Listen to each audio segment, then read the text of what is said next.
どうもこんにちは、ギークボックスの佐賀です。今回はギターやベースを買い取りしてもらう時の査定額のアップダウンについての解説動画です。こんな風なもの持ってったら査定ダウンなんじゃないですかとか、意外とそれダウンになんないですよみたいな話をしたいなという風に思います。僕たちはベースショップギークボックス、ギターショップトニークという店舗を日本と韓国でトータル4店舗やっているわけなんですけれども、中古の買い取りってすごく大事な業務の一つなんですよね。次のミュージシャンにこう渡していくぞっていう、その業務をやってる中でここ惜しいなとか、これこうだったらもうちょっと上げられるのになみたいなこと結構あるんですよ。そこら辺を実際の仕事の感じを交えながら、解説していきたいなというふうに思います。結構リアルなところ話すので、よかったら参考までチェックしてみてくださいということで、本編へとも。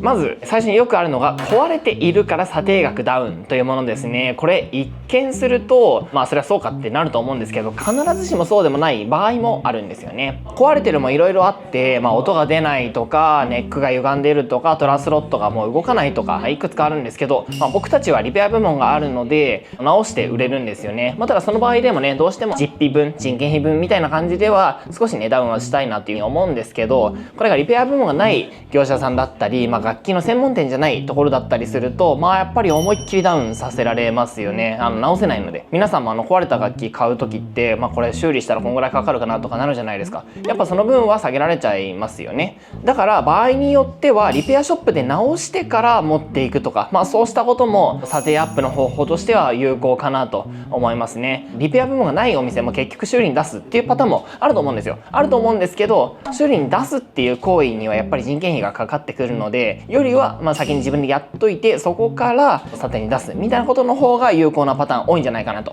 思います。続いてよくあるのが、改造があるから査定ダウンですという話ですね。理解はできますよね。オリジナルじゃないから査定ダウンですみたいな。これね、場合によるんですよ。例えばヴィンテージフェンダーのピックガードありませんとか、ケンスミスのプリアンプ抜いてパッシブにしちゃいましたみたいな改造ね。こういうものは査定ダウンになっても仕方ないのかなというふうには思いますね。ただもうよくあるのが、例えばね、5万円ぐらいのアイバニーズ買って弾いてたんだけど、ピックアップだけはセイモアダンカン買ってつけましたみたいなっていう明確なアップグレードに関しては、僕は査定アップしたいなというふうに思います。業者さんによってはそうした場合でもオリジナルじゃないから査定額ダウンですっていう風な一律なね評価されちゃうこと多いのかなというふうに思うんですけど、実際よく聞きますしね。ただ僕はいいのが乗ってたらいいなと、査定アップですっていう風になりますね。ただそうした場合でもオリジナルのパーツありますとかだったら、ちゃんとね査定額は元に戻せると思うので、そこら辺は交渉した方がいいかなと思いますね。だから改造した時もオリジナルのパーツは持っといた方がいいかなというふうに思います。もしくはね、そのパーツだけヤフオクで売っちゃうみたいなやつもありですし、ギークンボックスとかではピックアップとかシールドケーブル単体とかでも買い取りができるので、そうしたところ活用してもらえればなというふうに思います。付属品が揃っていないから査定額下げますというパターンもあるあるですよね。はい、これはねわかるんですよ。どうしてもねオリジナルのケースとかついててほしいじゃないですか。でも例えばよ、ちょっとしたソフトケースついててそれがオリジナルですとか、このオリジナルのケースじゃないんですけどアイギグがついてますとか、ロージエがついてますとか、そういうパターンだったら別に良くないですか。だから僕はそういうちょっとしたものだったら査定ダウンはしないですね。ただこれもやっぱりそのオリジナルの状態とは全く違うので、査定ダウンっていう論理は理解できますよね。ただ僕はやんないですけど、ただ僕もやっぱり査定ダウンしちゃうかなっていうことはあって、それが何かっていうと、例えばですよ、 PRS のハードケースついてきませんとか、ギブソンのハードケースついてきませんとか、そういう付属品自体に価値があるような、それ単体でも値段がつくようなものの場合はやっぱりねちょっと査定ダウンしちゃうかなというふうに思いますね。なのでパッと見なくてもちょっと家の倉庫とか探してみて、あったわあったわみたいな感じで見つけられそうだったら、ぜひね探してきてほしいななんて思ったりしますね。はい。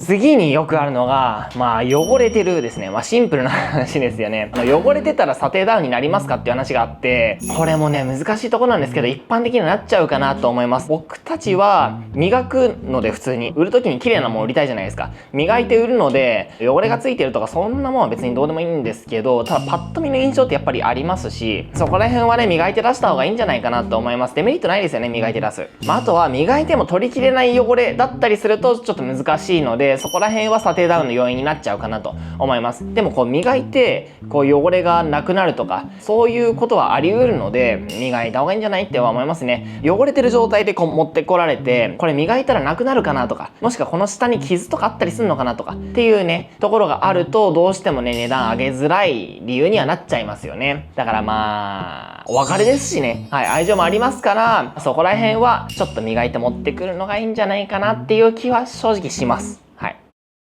そんなん言ってるけど、ギークインボックスとかトニークの買い取りどうなんだっていう感じですよね。ちょっとそこら辺解説したいなと思います。壊れているものについては、ギークインボックストニークではリペア部門があるので、大きな査定ダウンにはならないこともあります。ただ、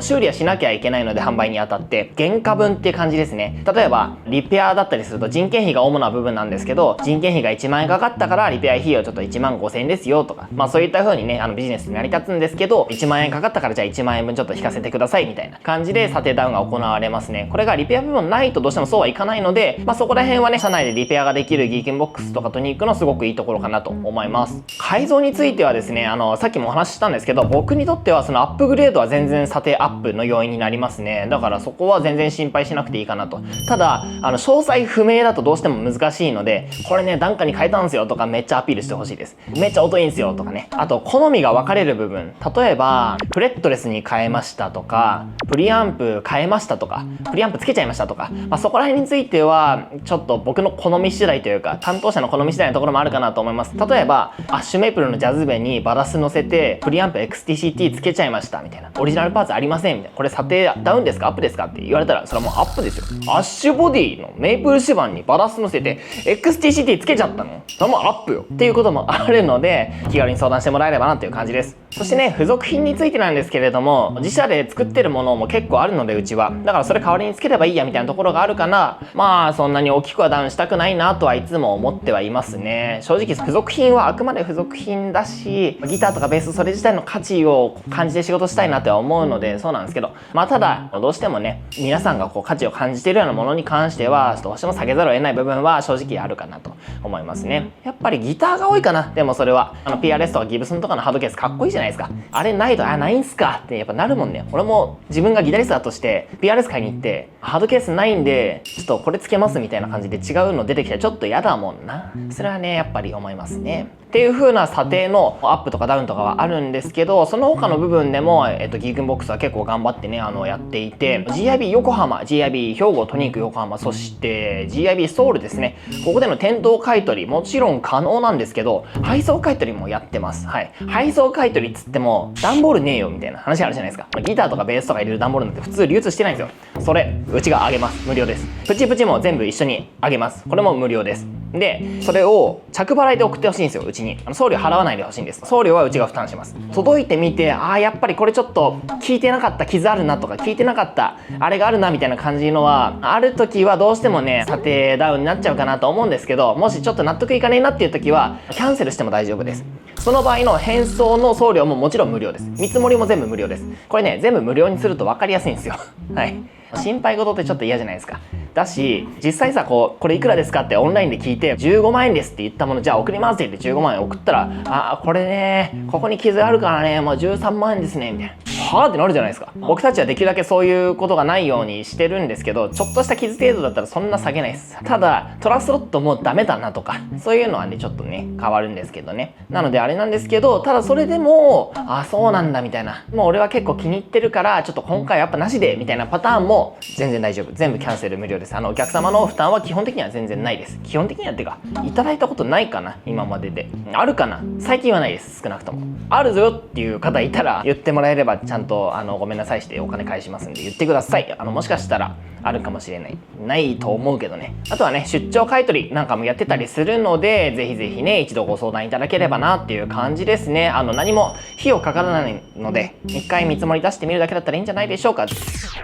ということで買い取りについて解説してみました。いかがでしたでしょうか。ここら辺ね結構抑えていったら、しっかり高い値段で買い取ってもらえるんじゃないかなと思います。いやそれ坂さんそれやったけど全然値段出ないよっていう方いたらギークンボックスに問い合わせしてみてください。僕も頑張って値段出すので、たまにねギークンボックスクソ安すぎて買い取り価格がカスだわみたいな Google レビュー書かれるんですけど、僕はそんなことないんだけどなって思うんですけどね。ただそういう不満ももちろん理解はできるので、できるだけ高い値段出していきたいなというふうに思います。そのために僕たちは社内にリペア部門を持ってこうしっかり磨いてね、安くもう一回直せるようにして、で海外にも販路を持ってこう頑張ってね高い値段で買い取れるようにやってるので、一度ちょっとこうね相談してみても悪いことないんじゃないかなっていうふうには思いますね。はいということで、何か質問とかあればコメントとかで聞いていただいてもいいですし、ちょっとね買い取りとかプライベートな話だったりもするので E メールでね連絡してもらっても大丈夫なので、よろしければギークンボックスのウェブサイトから問い合わせしてみてください。ということで最後まで動画をご視聴いただいてありがとうございました。ギークンボックスでは、Twitter とか今 X ですよね、 X とか Instagram とか Facebook とか TikTok とか、いくつかのソーシャルメディアやっていて、そこら辺もねまた違うコンテンツあると思いますから、ぜひぜひチェックしてみてください。GIB 横浜、 GIB 兵庫、そして GIB ソウルやってます。そしてねトニック横浜っていうギターショップもあって、トニックはねギターのチャンネルもあるので、よろしければそちらもチェックしてみてください。ということでまた次の動画でお会いしましょう。バイバイ。